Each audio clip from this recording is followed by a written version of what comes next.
If this is the first time you've listened to Brett's Old-Time Radio Show, let me tell you, you have made a brilliant choice because there is nowhere better to be. We're such a great little team and you have followed in the footsteps of great people, men and women around the world. Welcome to another episode of Brett's Old-Time Radio Show. Welcome to my home in beautiful Lyme Bay. Thank you for joining me once again for our this is a Wednesday night visit to the dusty studio archives of old-time radio shows right here at my home on the south coast of the United Kingdom. I'm Brett, I'm your host for our Nighttime podcast. Welcome to another episode. I've got a Facebook page, Instagram and YouTube channel. They're all called Brett's Old-Time Radio Show. So please go check them out and follow me. I'd love that. And comment.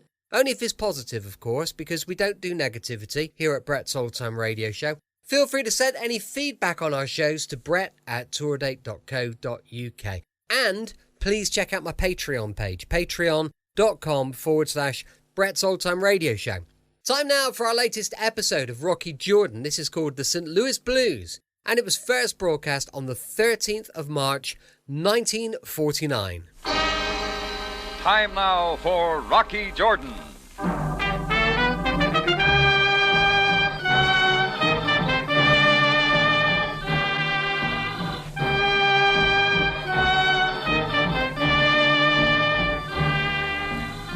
Not far from the Mosque Sultan Hassan in Cairo stands the Café Tambourine, run by Rocky Jordan. The Café Tambourine, crowded with forgotten men, alive with the babble of many languages. For this is Cairo, where modern adventure and intrigue unfold against a backdrop of antiquity. Tonight's story, the St. Louis Blues.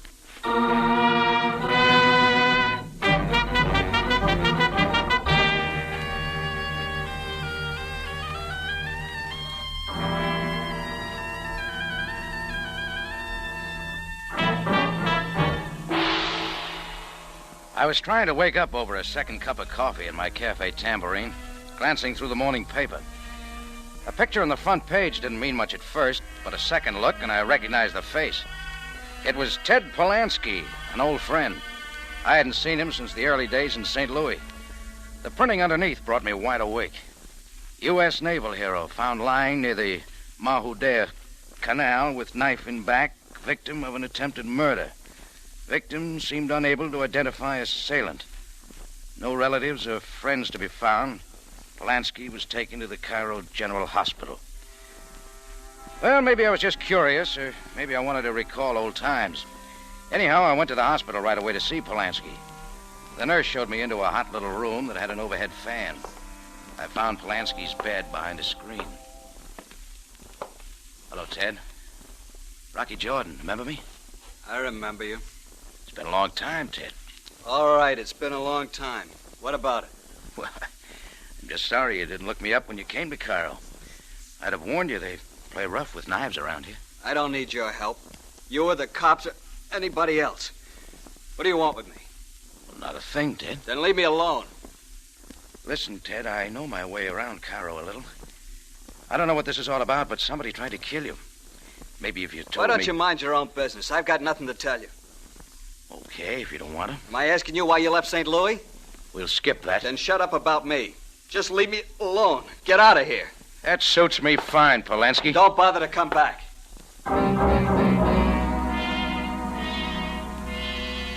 I took a good long walk to cool off. Ted Polanski had changed a lot, and that was his affair. That's what I told myself. So I tried shaking him out of my mind. Too many times you try remembering things, and then you get hurt.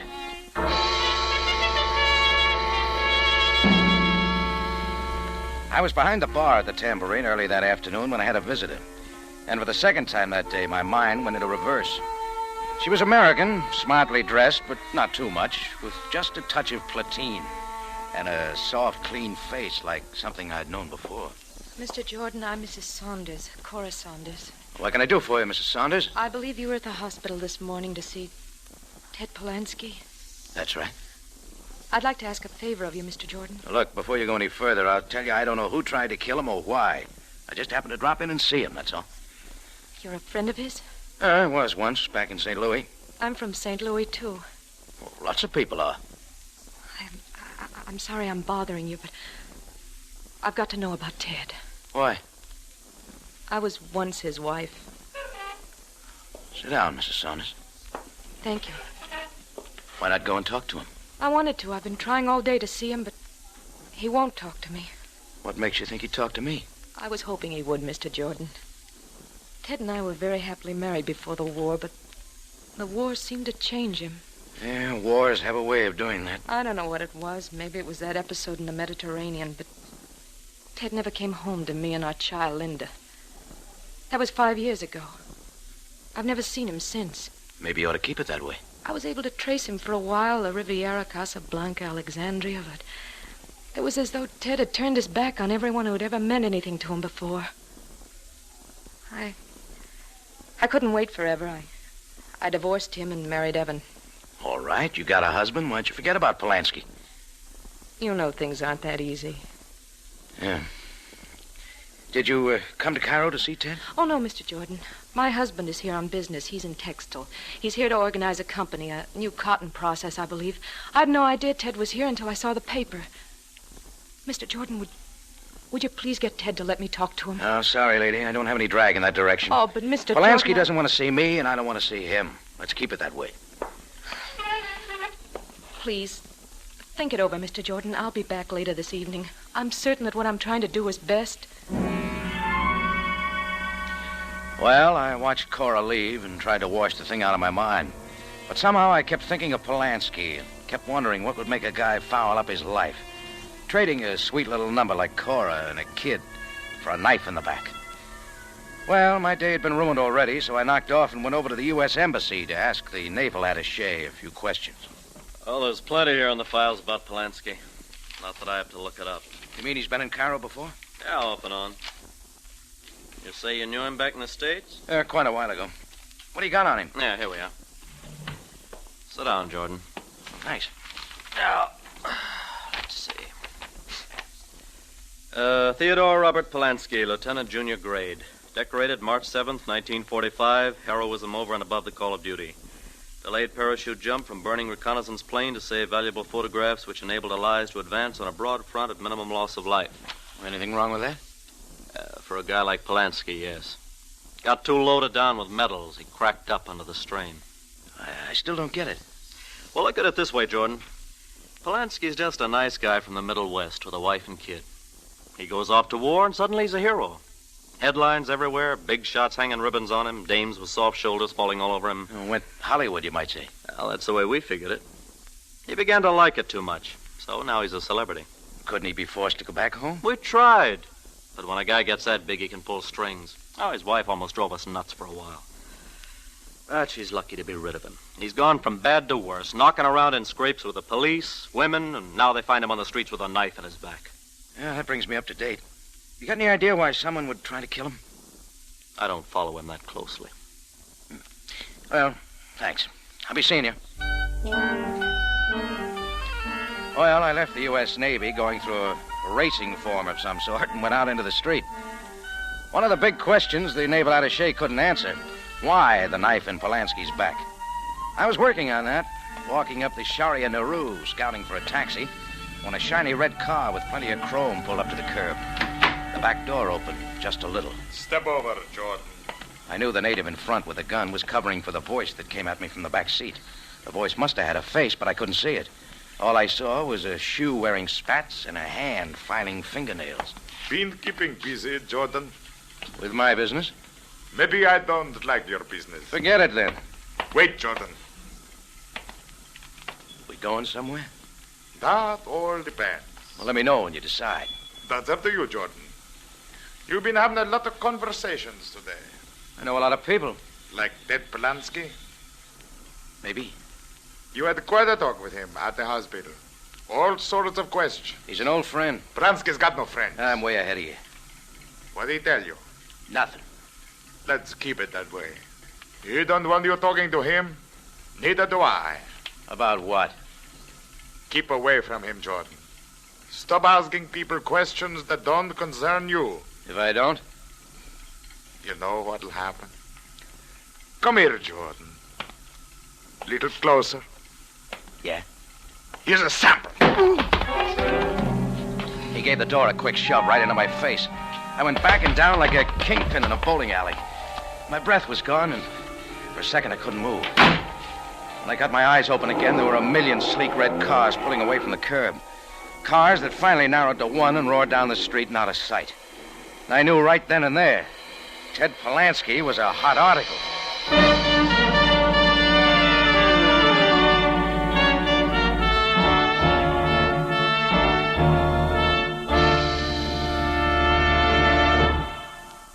You are listening to the St. Louis Blues, tonight's adventure with Rocky Jordan. The day of miracles is not done, and one way to work miracles today without leaving your home is to contribute to your Red Cross. Your contribution will go out doing the yeoman's service to your fellow humans that you would like to do yourself but cannot. Your contribution will perform miracles of aid for the homeless, the wounded, the hungry. Send your contribution out today to work miracles.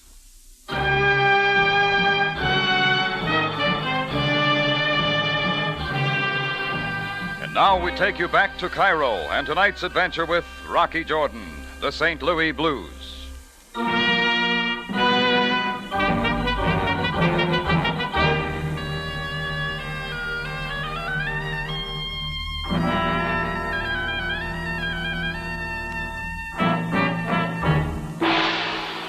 When I learned an old St. Louis friend named Ted Polansky turned up in the hospital after a knifing, he didn't want to see me or anybody else, including his former wife. That was the end of the line for me, till a man with a homemade manicure and spats moved in and warned me to lay off Polansky. Advice like that just doesn't sit well with me. I was back at the tambourine patching up my face when Chris told me I had company. When I came down, I spotted him at one of the tables. Slightly bald, friendly face. Before he introduced himself, I knew who he was. Cora's husband, Evan Saunders, St. Louis.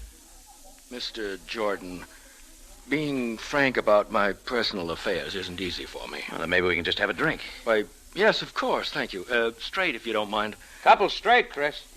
Mr. Jordan, you'll pardon me if I come right to the point. First, I'd better tell you that your wife was here ahead of you. Yes, I know.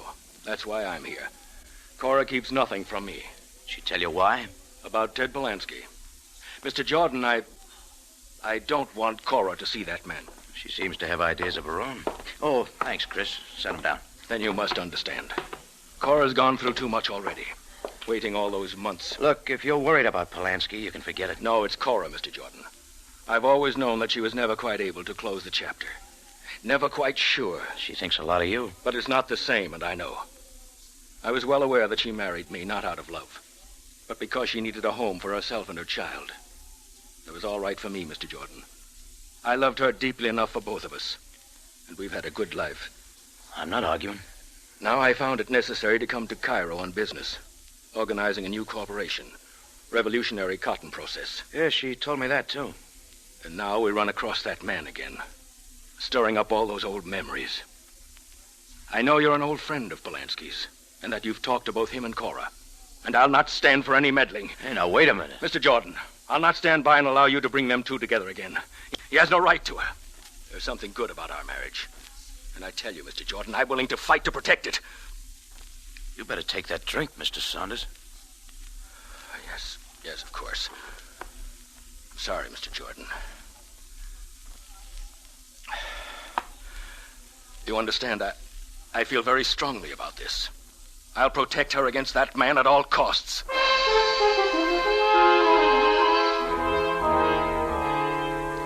After I got rid of Evan Saunders, I broke my rule and had another straight one during business hours. The more I thought about it, the more I thought Saunders had a point. So I was off again on my way to the Cairo hospital. This time I didn't wait for the nurse to show me in. I got to Polansky's bed and drew aside the screen. I told you not to come back, Rocky. Maybe I didn't hear you. I've been talking to some people, Ted. One of them is Cora. Oh, don't you remember? I can forget her. Sure, but she doesn't find it so easy. Get out of here. Not yet. Lousing up your life's your own business, Ted, but this concerns Cora. She's got a good thing with Saunders. Best thing you can do is have it out with him and wash yourself out of their lives.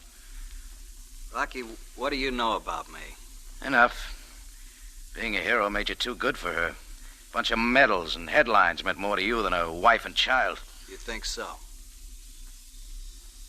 Rocky, I'm going to tell you something I've been living with for the past 4 years. Maybe it's time I unload. I'm listening. Ted Polansky lay back in his bed, closed his eyes, and turned his face away. Finally, he started talking. You despise me, Rocky, but not as much as I despise myself. But believe me, I've always loved Cora. That's why I could never go back to her.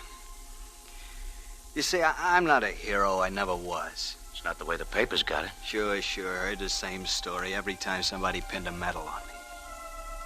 I risked my life to save top-drawer photographic information from a burning plane. Delayed parachute jump. Want to know why I delayed that parachute jump, Rocky? Go on, Ted. Because my parachute was torn to shreds. The other guy on the plane was wounded. So I took his parachute. He died in a crash. I parachuted to safety. I killed him, Rocky, as sure as I'm lying here. Now you got it all. Yeah. Somehow I couldn't go back to Cora and the kid knowing in my own mind I'd killed somebody. You know how I spent my time since then, bumming around. I was never going back because I just wasn't right for her. All I knew was that the best thing to do was to keep away from Cora. But now it's not so easy. What do you mean? Her life's not what you think it is. That husband of hers, Evan Saunders, a big cotton man's a crook.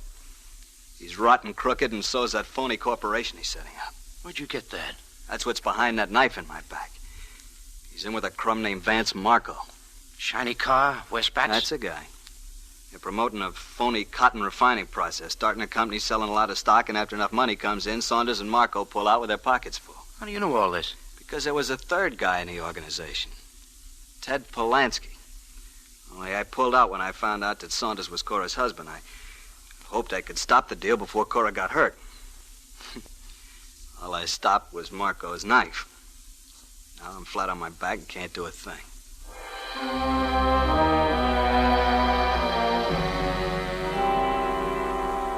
But there wasn't anything to keep Rocky Jordan from doing something. I wasn't flat on my back, yet. So I started out spoiling for trouble. And I didn't mind when a native started tagging me after I left the hospital. It was the same one who had covered me with a gun in Marco's car earlier that day. So I let him follow for a while. I took him down a dark side street a couple of blocks. Then I suddenly doubled back and he ducked into a doorway. This was a good time to let him make his move, so I kept coming. I reached the doorway. There was the flash of a knife, but I wasn't there. I had him by the wrist, twisting it back. I killed the kill my flanker. Drop that knife or I'll slap your brains against this wall. Oh, drop it. There now, let's talk. No. Let me go. That the knife you used on Polansky? No, I do not know what you mean. Polansky knows. He got a good look at you. He told you? Yeah, everything. Well, but it was an order. Sure, Vance Marco's order. He sent you to get me, too? Effendi, Where do I find Marco? I cannot tell. Think real hard. Come on. Yes, the Athens Hotel, Sharia Rakib. Yeah, it's better. But, Effendi, what will I do? Marco, he will... Never mind. Where you're going, you'll get all the protection you need. I dragged him back down to the square and turned him over to a cop, along with a message to Captain Sam Sabaya. Then I was on my way to the Athens Hotel. Vance Marco had a big suite on the 4th floor front. I was about to knock when the door opened. Marco was inside with a couple of his men, and coming out was Evan Saunders. Well, Mr. Jordan, I didn't expect to see you here. Oh, I'll bet you didn't, Saunders. Mr. Marco, it's been a pleasure. I'll see you in my suite at the National Hotel tomorrow morning. Goodbye, Mr. Saunders. Goodbye. Goodbye, Mr. Jordan. Yeah. I still don't like your face, Jordan. You did your best to change it. I was just giving you a friendly tip. It didn't take, did it? I forget easy. You got a couple of muscles for help. Want to try again? Maybe I will. What's on your mind, Jordan? Great big deal, Marco. With a lot of little investors pouring their money into a phony corporation. Either one of you guys know what Jordan's talking about? Got it, Marco. Polansky told me everything. What happens to those investors when they find out they bought into nothing? A new cotton process nobody can produce. Why ask me? Or better yet, what happens to you and Saunders? The police aren't going to like it. Let them talk to Saunders. He's on top of the deal. President, chairman. Yeah, how do you fit in? Me? I just helped out a little on the financial end. Yeah. Always works, doesn't it, Marco? Hasn't failed yet. What's your interest, Jordan? Trying to cut in? I'm giving you a chance to call it off. Well, you got the chance. Sorry, Jordan. Cooperation's closed. Anything else? Yeah, a lot more. Well, I don't want to hear it. Throw him out, boys. Sure, boss. Come on, Junior. Outside! And don't come back, Jordan. Next time we drop you down the elevator shaft. I picked myself up and got out the back way just in case he had somebody waiting for me. Well, even though I knew the deal, Marco felt pretty safe. I figured there was more to it than what I'd worked out. When I got back to the tambourine, it was almost 7 o'clock, and Cora Saunders was waiting. I haven't changed my mind, Rocky. Okay, Cora. I think Ted's ready to talk to you. You've seen him again? Yeah. Please tell me, how is he? I think Ted Polanski's gonna be all right. Thank you, Rocky. Cora, Yes? how well did you know your present husband before you married him? Well, I didn't know him so long before I married him. I met him in a summer resort where I was waiting tables. Oh, what I mean is, what did you know about him personally? All I know is he's been very, very good to me and my child. He's a wonderfully kind man, Mr. Jordan. How about this cotton deal he's in? Oh, he has great hopes for it. Evan thinks it'll make a lot of money and help a lot of people. Why do you ask, Rocky? Oh, no, I'm just curious. You better go talk to Ted. What are you trying to tell me? Visiting time's 8 o'clock. Ted'll be waiting. Oh, yeah. Yeah, Rocky, maybe you could come along. Oh, sorry, Cora, but I'm going to be real busy. I walked Cora to the front of the tambourine and saw that she got a taxi. Then I caught one for myself. I wanted to see Evan Saunders just once more before he pulled out for St. Louis.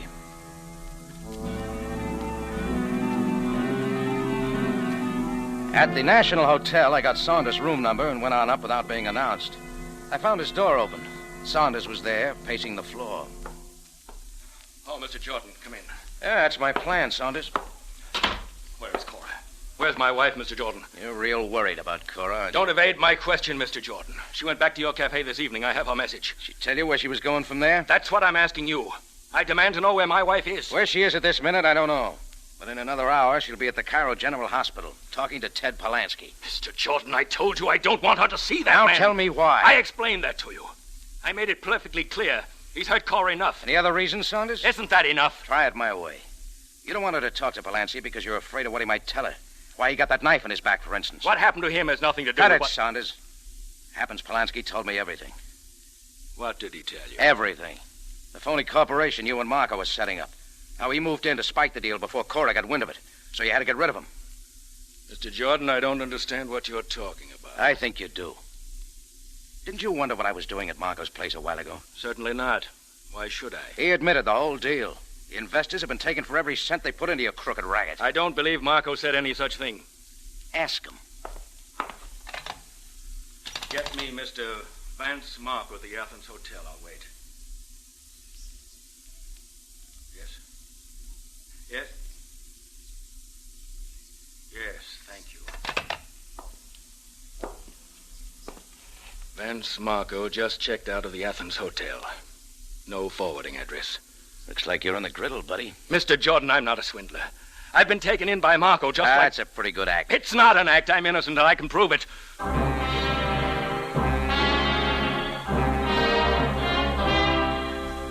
Well, Evan Saunders started out to prove his innocence and prove that my thinking had been wrong. Mine and Ted Polanski's. He made another phone call, and then we went over to a building on Abraham Pasha Square. We went through a door marked Allenby and Allenby, attorneys. Allenby, number 1, was there waiting, and Saunders told him the whole story. I say this is a beastly affair, Mr. Saunders, beastly. I brought Mr. Jordan here, Mr. Allenby, to prove that I couldn't possibly have profited by the venture. Well, under the circumstances, perhaps it's wise. I have a folder here. Oh, yes. Here you are, Mr. Jordan. This is a duplicate, of course. The original has been filed. Just give me the quick once-over, Mr. Allenby. What's it all about? Well, With this document, Mr. Evan Saunders hereby assigns and grants all funds and income from his share of the Cotton Processing Corporation to charitable organizations. The Association for the United Nations, the International Wait a minute. And what? Saunders was to receive nothing from the corporation? Oh, absolutely nothing. Mr. Jordan, I hope you're convinced now that I was acting in good faith. Mr. Saunders could have had no possible motive for promoting a crooked venture such as this. Just a second, Allenby. Yes? Why didn't you know it was a phony? You're the attorney. Oh, not for the corporation, Mr. Jordan. Vance Marco had that all set up with his own men. And he set it up very well. I was made president. My name was put on everything. And I'm left holding the bag. Right, Allenby? Yeah, frankly, you are in a bit of a pickle, Mr. Saunders. Your reputation will suffer and all that. No, I'll not have that. I'll repay every cent to the investors out of my own pocket. Clear up this mess as soon as possible. Well, it sort of makes things look a little different. Forget it, Jordan. We all make mistakes. Going, Mr. Jordan? Yeah, I got some clearing up of my own to do.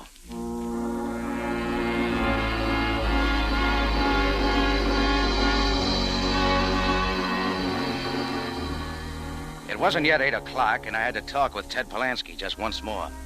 I got to the hospital a few minutes before visiting hours started, and Cora Saunders hadn't arrived yet. Took a little convincing, but I got to Polansky's bedside right away, and I talked fast. I made him see that Saunders was okay, that he was a good husband for Cora and good father for their daughter, that if Cora had a chance for happiness, it was up to Ted. And it was 8 o'clock, and Cora was standing at the foot of his bed, her face pale and tight. Hello, Ted. Hello, Cora. How are you feeling? All right. Cora, I'm glad you came. There are some things we can clear up. I'll wait outside. No, Rocky. That's not necessary. This won't take long.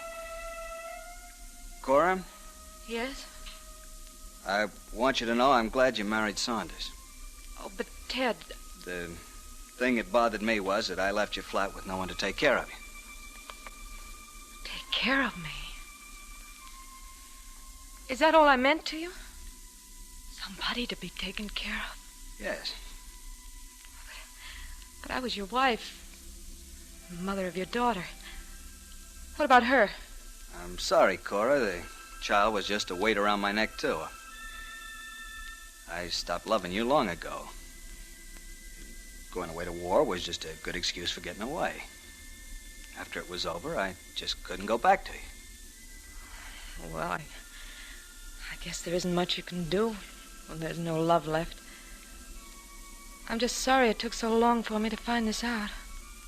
Well, now you know. I never felt so good as when I left you in St. Louis. Thanks, Ted. Thanks for what? I never realized until this moment how fortunate for me it was that you did leave. I see now how lucky I was to find a man like Evan. He's a strong man and an honest one. And he loves me and our child like you never could. Oh, goodbye, Ted. I don't think there's anything more we have to say. Goodbye, Cora. Goodbye, Rocky. I won't be bothering you anymore about Ted Polansky. So long, Cora. Have a nice trip back to St. Louis.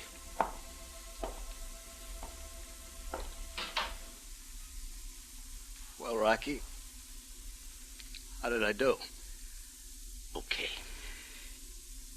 She'll be all right now, won't she? I think so, Ted. In fact, I'm sure of it. Thanks, Rocky.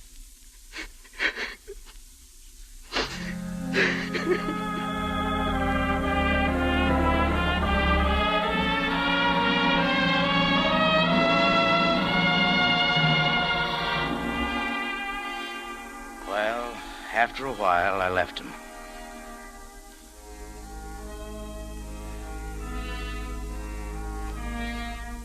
Later that night, I found out that Marco had been picked up boarding a plane at the Cairo airport.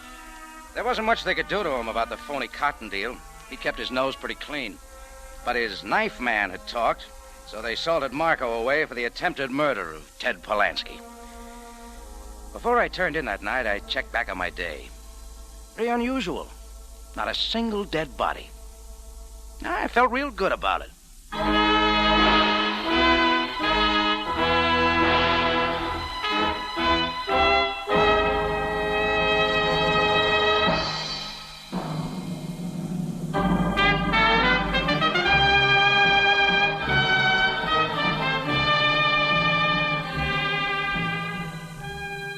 It's CBS again at this same time next week for another story of adventure and intrigue when we take you back to Cairo and the Cafe Tambourine, run by Rocky Jordan.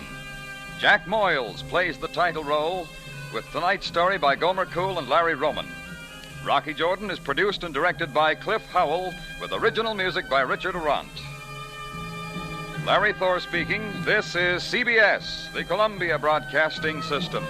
Welcome back. Hope you enjoyed our latest episode of Rocky Jordan. Don't forget, tomorrow it's going to be the Tales of the Texas Rangers. That's going to be going live at 5 p.m. GMT. Do please check all of our links out. You need to go to our Linktree page, which is linktr.ee/Brett's Old Time Radio Show.